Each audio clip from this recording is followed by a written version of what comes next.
great honor to introduce our guest speaker for today, Dr. Daniel Landau. Dr. Landau is a board-certified neurohospitalist with fellowship training in stroke. Since 2017, he has been participating at Capital Health Regional Medical Center in Trenton, New Jersey. He completed both his neurology residency and stroke fellowship at Montevideo Medical Center in Bronx, New York, 2012 to 2017.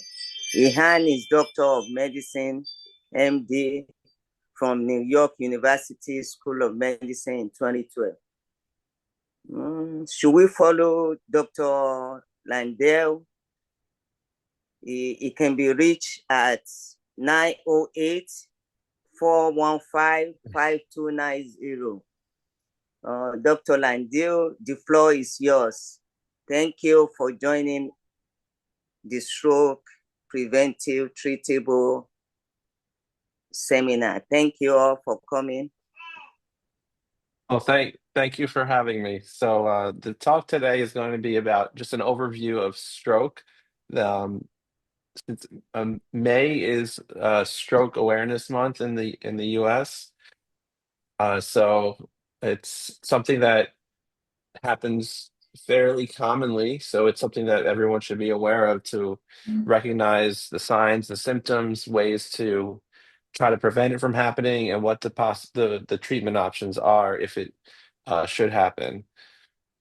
So the outline of today's talk: first, I'll be defining what a stroke is, and then some of the numbers in the US of how many people get strokes, how often they are, how often people have disability from strokes. Then I'll be talking about the symptoms that you can have when you're having a stroke, some of the risk factors that you can be aware of to try to prevent stroke, and then some of the treatments that are available in the hospital should someone have a stroke.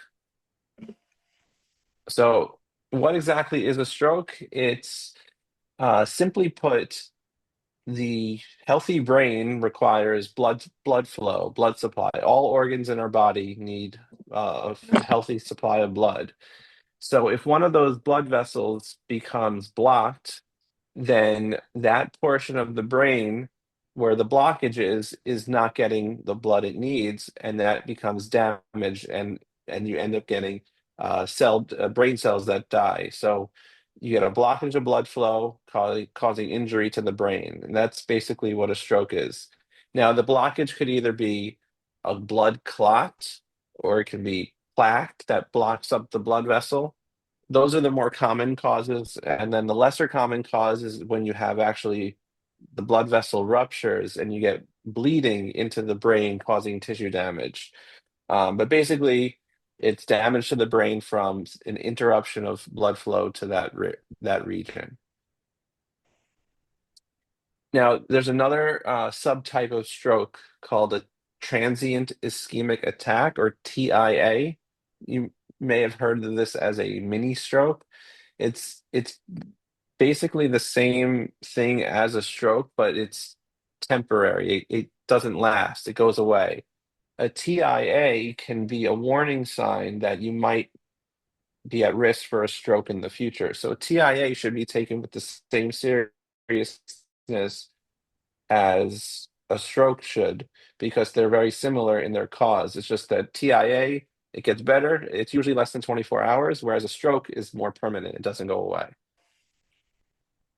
Looking at the numbers in the US, about 795,000 strokes occur per year. And if you have to break it down into two broad classes, you have what's called ischemic stroke, which is when you get the blockage of flow to the brain. And then you have something called hemorrhagic stroke. A hemorrhage is just blood. And that's where you get bleeding into the brain. The more common one is the ischemic stroke. It's about 87% of strokes are ischemic, and 13% of strokes are hemorrhagic. But these the diagram is trying to show you what exactly is happening in the blood vessels. The I don't know if I have a mouse or a cursor to show, but under the acute ischemic stroke, they're showing a plaque in a blood vessel, and that is leading to injury M. Those are irregularities in your blood vessels that can cause rupture, that can cause bleeding. More numbers in the US, again, that same statistic, 795,000 Americans each year have a new or recurrent stroke.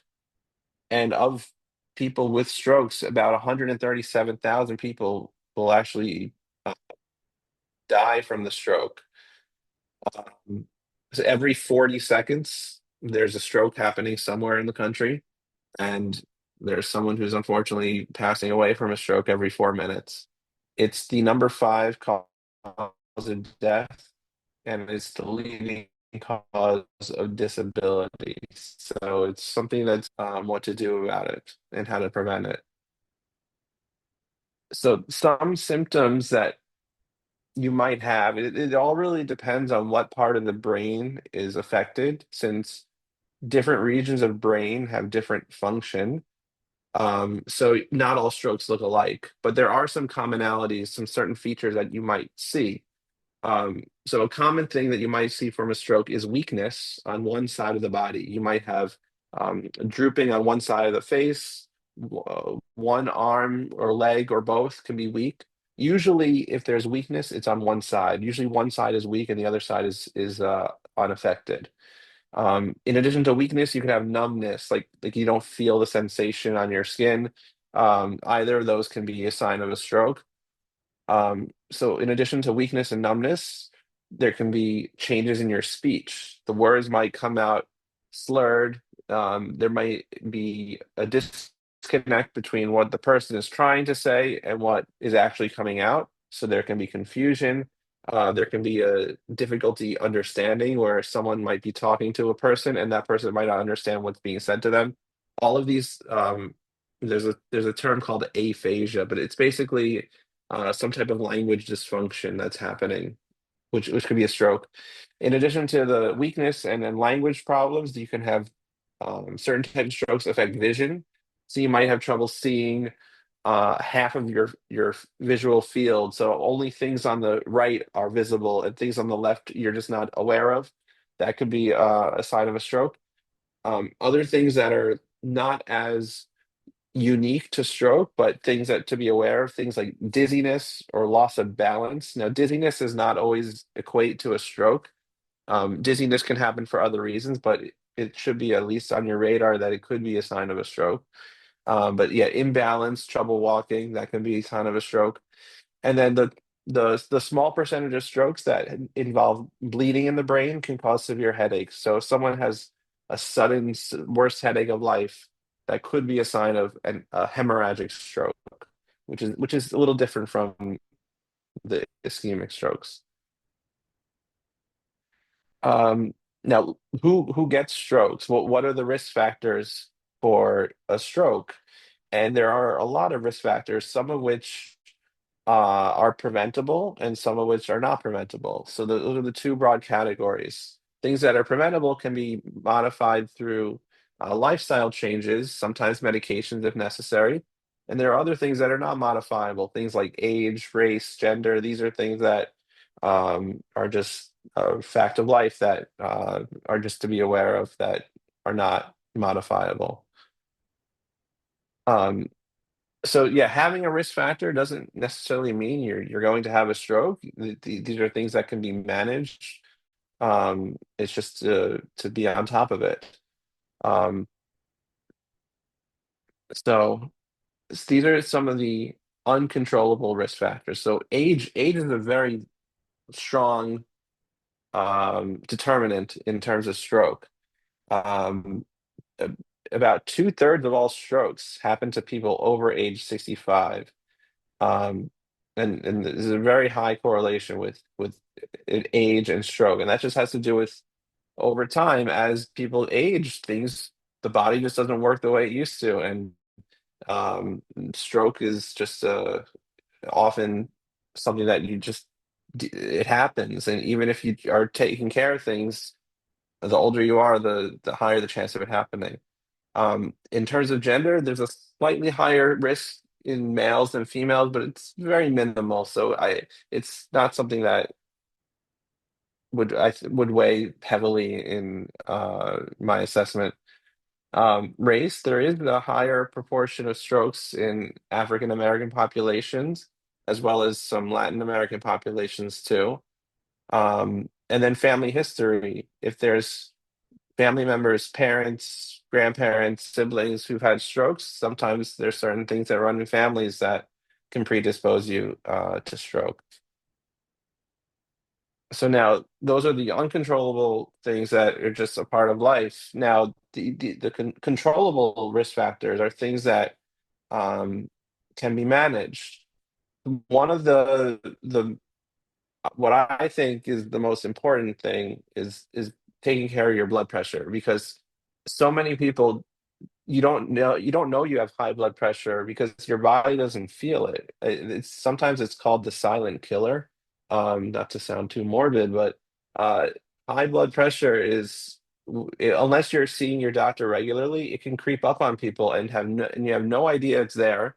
It's slowly um, it's causing slow damage to your blood vessels in the brain, in the heart, in the kidneys, and it's not something that happens over.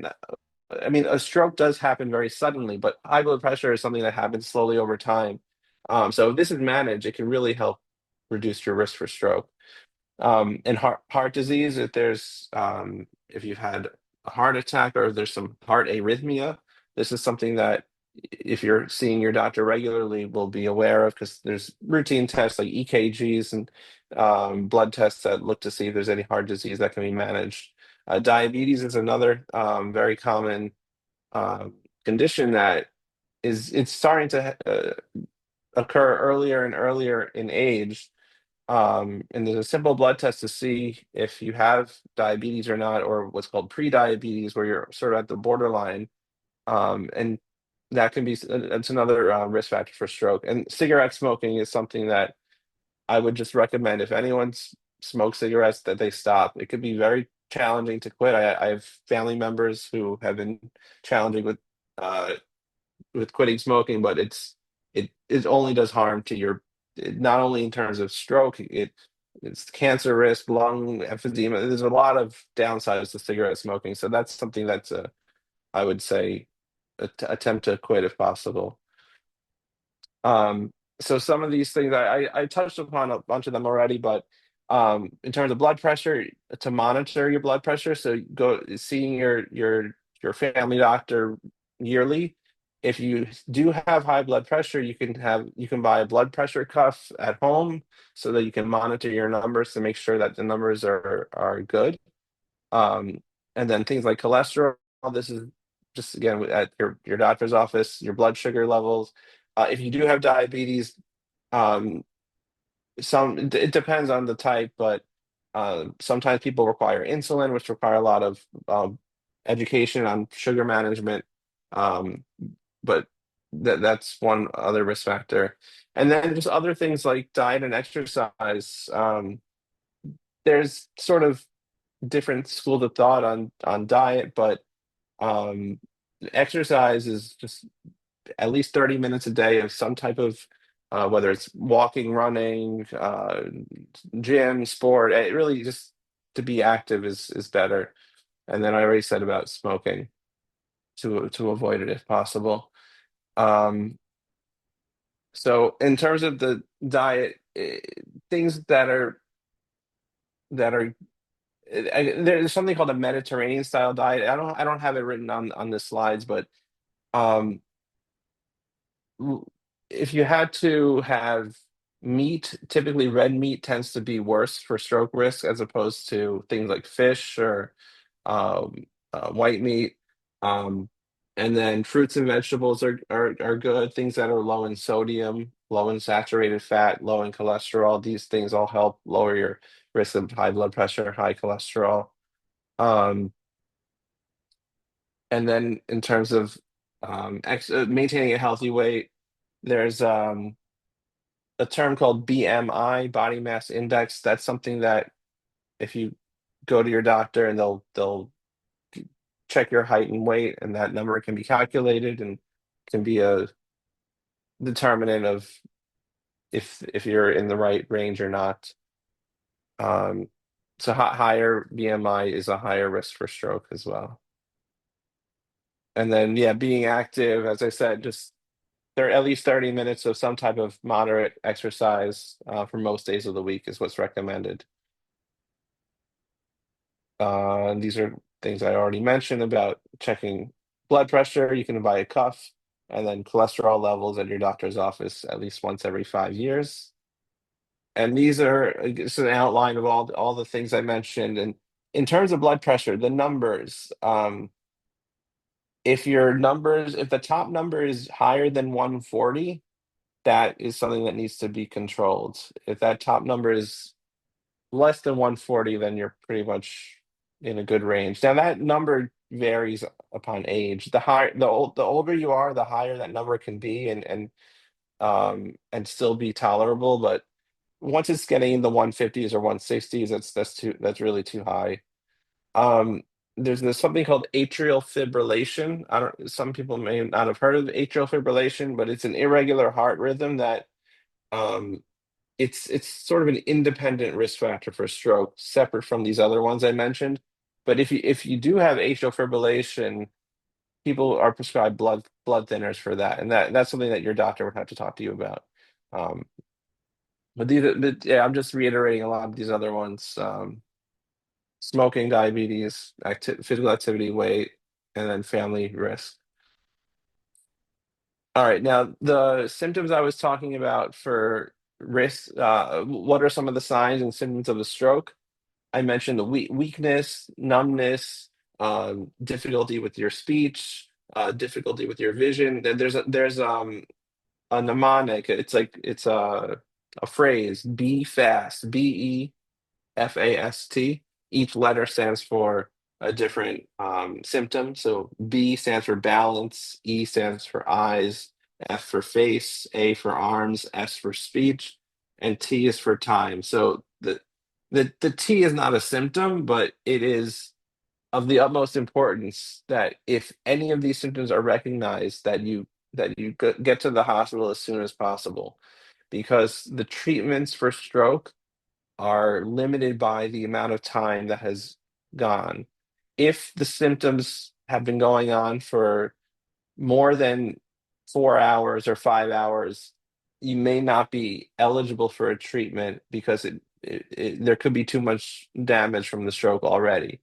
So the time factor is very important. The quicker the symptom is recognized, the quicker the person comes to the hospital, the better the chance that they can get treatment and improve, as opposed to if too much time has gone by, then sometimes there's no treatment options. The damage is already done.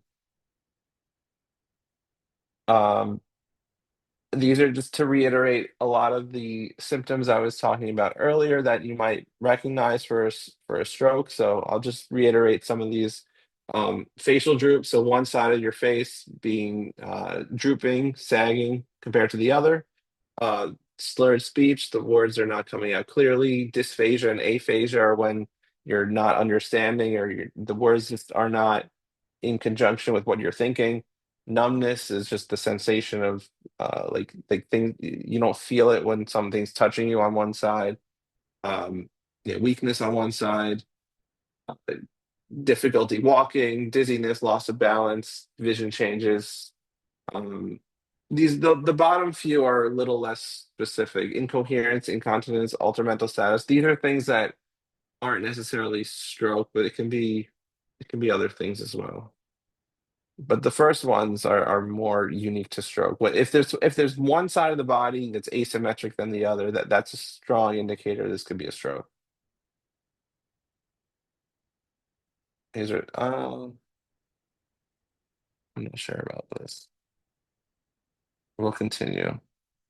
Okay, so basically some treatment options.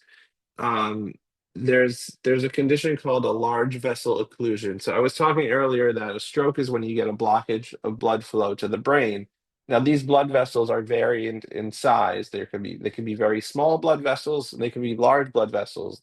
The ones that are really large, there's a certain treatment that's available in the hospital where a surgeon can go in and actually remove the clot with the procedure. Now, not all strokes have this treatment as an option, um, but we can talk about. Um, so this is just a little diagram. It's not really what's happening in the brain, but what we're trying to show on this diagram is the this is the brain not having a stroke, and this is the brain having a stroke. The center of the egg is saved. So if someone comes into the hospital quick enough, then potentially you can save the surrounding area that's unaffected, and that's called the penumbra. The penumbra Hello? meaning it's could be um, it could be damaged permanent if it's not fixed, but if it is intervened upon, you can save brain. So these are the two main treatment options when someone's having a stroke. One of them is a medicine, and the other one's a procedure. So Sure. the one that says IV thrombolytic, that one you're only eligible within a 4.5 hour time window. If it's more than that, then there's a risk of bleeding, and the risk does not outweigh the benefit in that case. Um, and there's certain things that would contraindicate people for that procedure or that treatment as well if they're on certain medicines or if they've had other injuries to the brain in the past. And then the other one is the surgical procedure called the mechanical thrombectomy. And there's going to be a video of this as well. And that's when the surgeon can go in through a catheter and can put a basically a mesh wire to grab the clot and pull it out. So these are again the two options. The medical one is it's called it's not written here, but the name of the medicine is called TPA, or now it's called tenecteplase. But that's the IV medicine. That's a blood thinner, and it breaks. The whole purpose is to break up the blood clot that's blocking blood flow to the brain. But again, there is some limitations with this medicine. Not everyone's eligible for it, and it doesn't always work. Mechanical thrombectomy is when you have the large vessel occlusion and the surgeon goes in and pulls the clot out. And this one is more not as time sensitive. It can happen beyond that 4.5 hour time window. So this is a video here. And also, remember that time when they were listening to the one yeah, that's what they did. Please, am I listening to the right track? Am I on the right track? Yes, she has done. He has done so.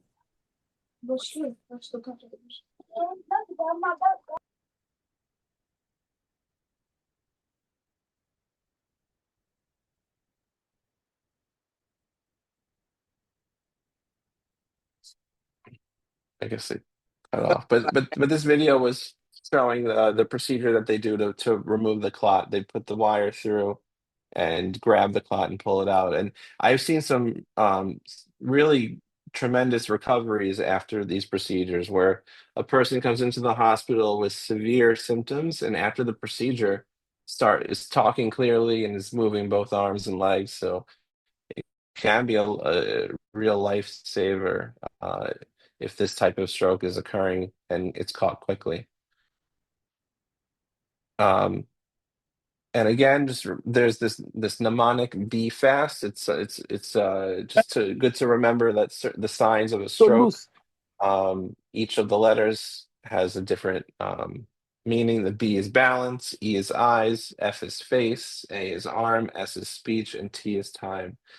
And so if anyone just can recognize this, if a family member or someone they're with is displaying any of these symptoms, if it's recognized, the quicker it's recognized, the better the outcome. All right, and that sums it up. Is there any questions? Thank you, everyone, for listening. If you have any question now, you can type it on the chat or you can raise your hand up. Well, I have a question. And my question is, why do African American or Hispanic people have more risk factor of stroke?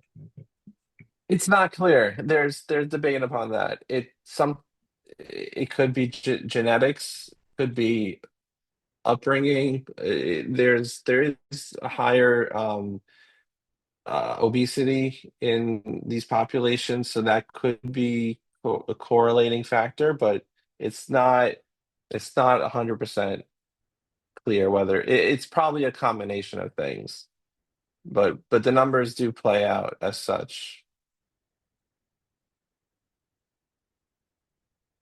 Okay, thank you. Mhm. Any other person? And I have the other one. Is my other question. The blood thinner, for the blood thinner, is there any side effect when you use the blood thinner? It depends which blood thinner. If people take a baby aspirin, oh, there's a lot of echo on here. What's going on? Okay, it's a little better. Okay, any blood thinner puts people at a higher risk of bleeding. Like if someone is so aspirin is one of the most commonly used preventatives for stroke. So if someone falls or injures themselves, it can take longer for the bleeding to stop. There's stronger blood thinners. Some people may have heard of Eliquis, Xarelto, Coumadin. These are for people who have what's called atrial fibrillation, and those are very strong blood thinners. And people can have a lot easy bruising, and so any kind of blood thinner does put you at a higher risk of bleeding. Those are really the main side effects. Um, you're weighing the risks and benefits because we don't put just anyone on Xarelto or Eliquis. You really need to have a strong indication because it's not a medicine that's without risk. It does have its risks, so we only really use it in cases where you're going to have a clear benefit from taking it.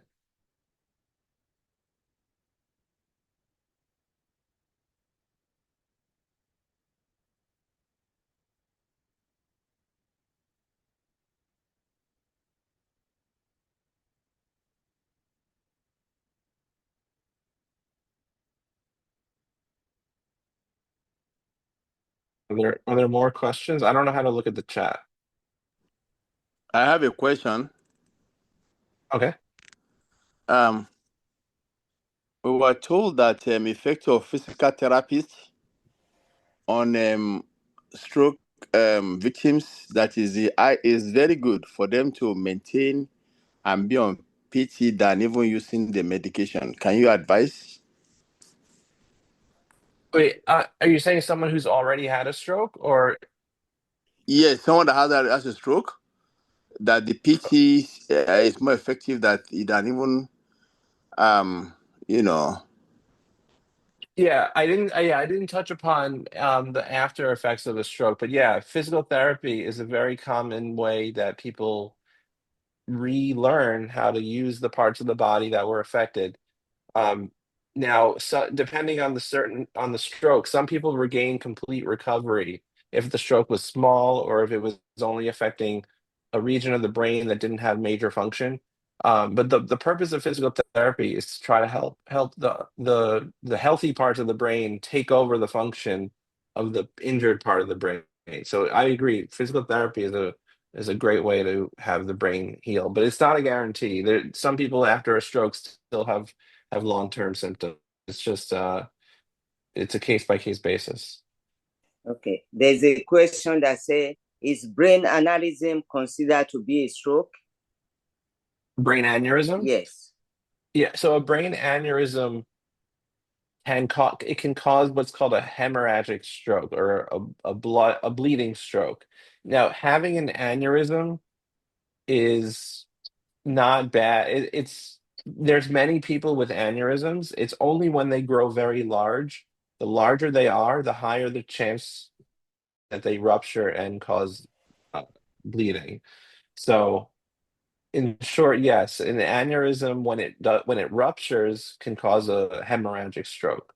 But and then this is something that's we often see on people's scans, even when we're not looking for it, we'll see an aneurysm. Usually they're very small and they're just monitored and nothing needs to be done about them. But if they grow larger, then there can be procedures done to tie them off and to prevent them from rupturing.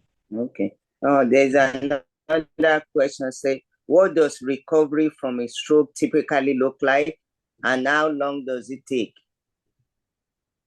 So the recovery after a stroke, as I mentioned, it has a very wide range. Some people, unfortunately, are unable to talk, or unable to eat and drink, are unable to walk. Those are the most severe strokes. On the other extreme, some people will go back to normal life as if nothing happened. And then there's the middle ground where some people are able to walk, but one side is weaker, so they have to use a cane, or their speech never fully came back and still has trouble speaking. Um, so the range is very wide in terms of what the long-term recovery is.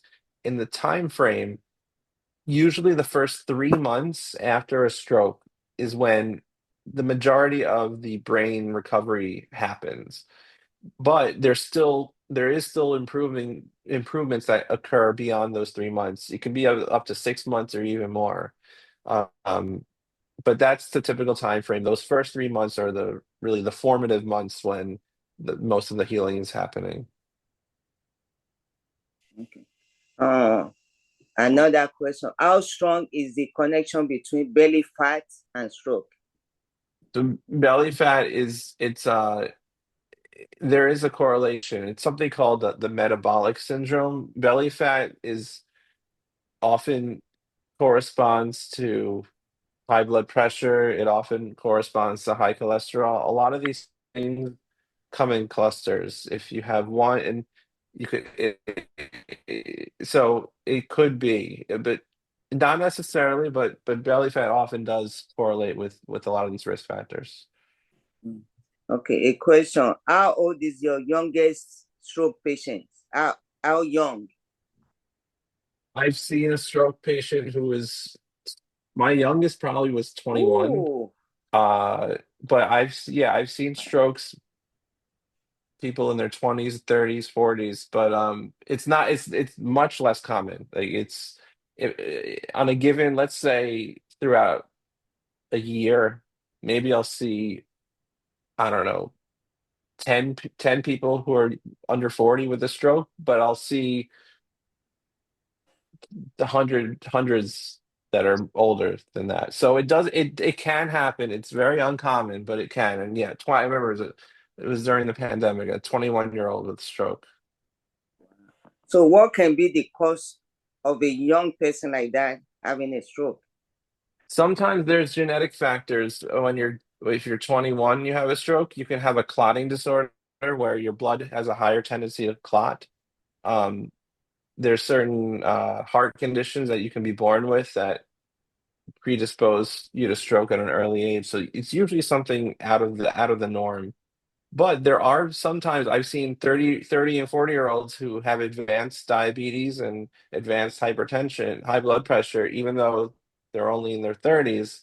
Some people develop these conditions at an early age, and even though they're only 30 in number years, their body is maybe 50 in physical years. So it can either be some unique condition that's uncommon, or it can be that those risk factors that I talked about just developed at a very young age. And we're seeing lots more early onset diabetes in teenagers, early onset high blood pressure in teenagers, and large amounts of obesity. So this is something that is to be aware of, even if you're young.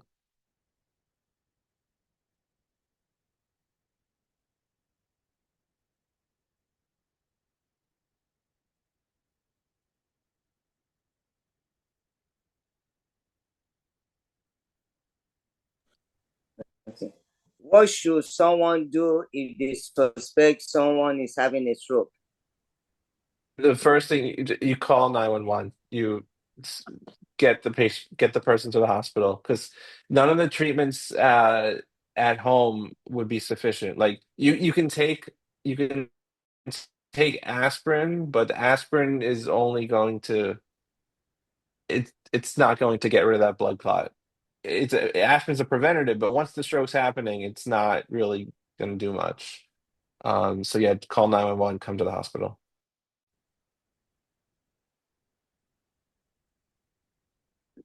Can we talk about the diet? Yeah. Yeah. Just what kind of food can you advise someone over 65 to indulge in? Should they stop eating burger or things like that? Yeah. Please advise.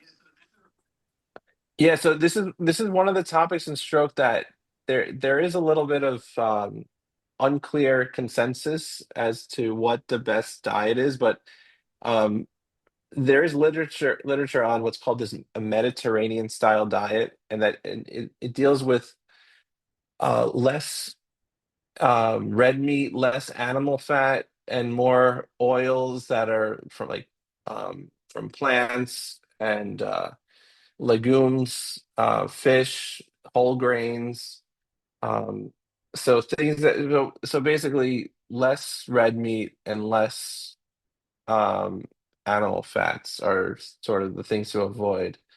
Um, Also, just anything that's if you're gonna have to eat something that's either processed or like made like I'm not iterating this very well, but um yeah, I there's different schools of thought, but avoiding like junk food, avoiding fast food, things like that can put you at risk. Whereas home cooked meals are better than getting pre-packaged fast food type things. But there is no one correct answer for this question.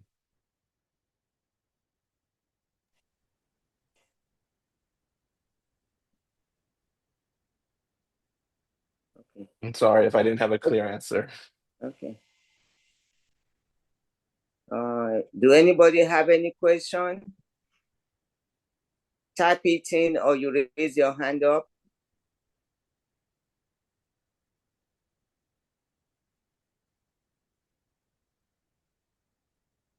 Okay.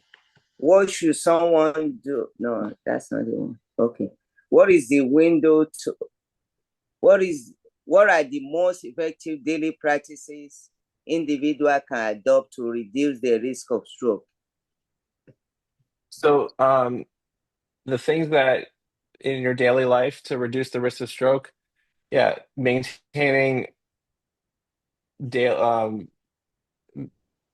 being active, having a regular exercise routine, following up yearly with your doctor, because if any of these risk factors develop, like high blood pressure, high cholesterol, diabetes, if those things do develop, then those can be managed with both medicine and lifestyle changes. Um, so yeah, it's all just if you don't want to what I've seen in the hospital is when someone's having a stroke and we ask the person, um, do you have any medical conditions, and that person will say, oh, I haven't seen a doctor in many years, and what ends up happening is that all of these things have been slowly creeping up on them and they didn't know about it. um, so just being proactive with, just even if you feel well, just seeing like, the yearly checkup with the doctor is probably one of the one of the best things to prevent stroke, because by the time you're in the hospital seeing me, it's usually too late. Um, but yeah, regular exercise, diet, and watching the risk factors, and also avoiding smoking. That's another one that's I mentioned earlier. Okay. One question. Have you seen like a patient that is doing everything right, eating right, exercising and suddenly just have a stroke? Have you ever come I across? have seen it. It's not that common, but I have seen it. It's typically people that are over 70, over 70, 80, people that are still healthy, active at that age, but then suddenly have a stroke. Because the age is just a risk factor that you really can't avoid. Um, so most of the time, there's some type of risk factor that's there. But I have seen on occasion people that you wouldn't suspect, and all of a sudden there's a stroke, and we don't find the cause. It's not that common, but it does happen.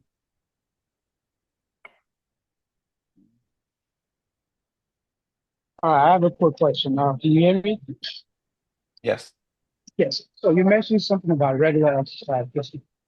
What can be considered as regular exercise? I mean, daily exercise or 3 days a week, 4 days a week?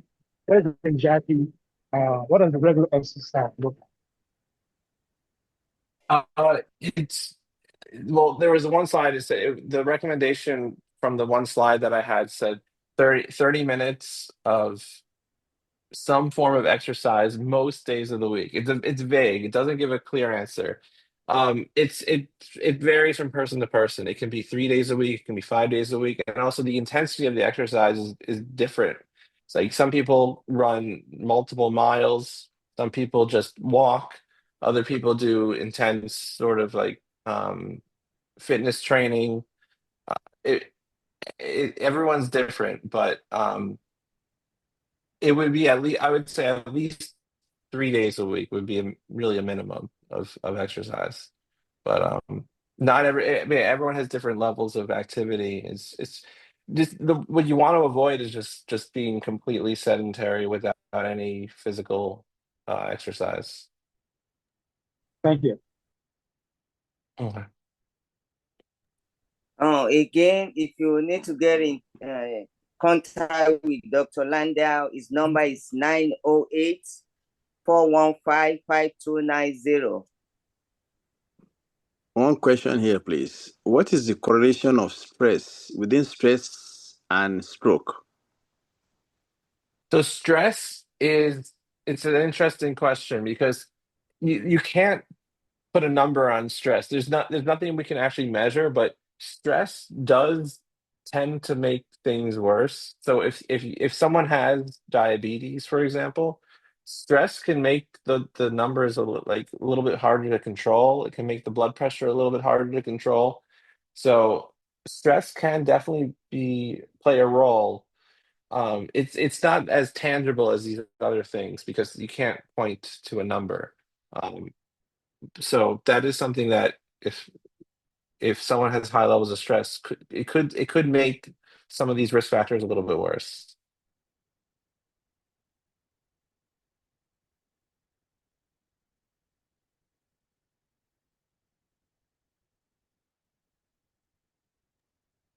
Thank you again, Dr. Landau. Okay. His number again is 908-415-5290. And thank you all for joining us. And we are looking forward again next month for, I think it's preventive medicine. Thank you again, Dr. Landau. Is there any more questions? Thank you. If there's no more questions, I will say thank you again. On behalf of Eko Club, I will say thank you. Thank you. Yeah. Thank you. I'll Thank you. unshare the screen now. Okay. Thank you. Bye. Bye. Thank you, doctor. Yeah, We really thank you. appreciate you. My Thank pleasure. you, I really enjoyed this. doctor. I don't know how to Thank unshare you. the screen. There we go. Okay.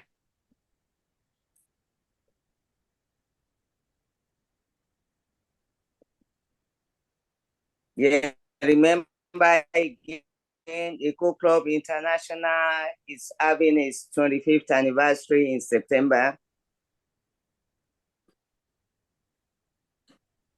And Eko Club Philadelphia, remember what we do.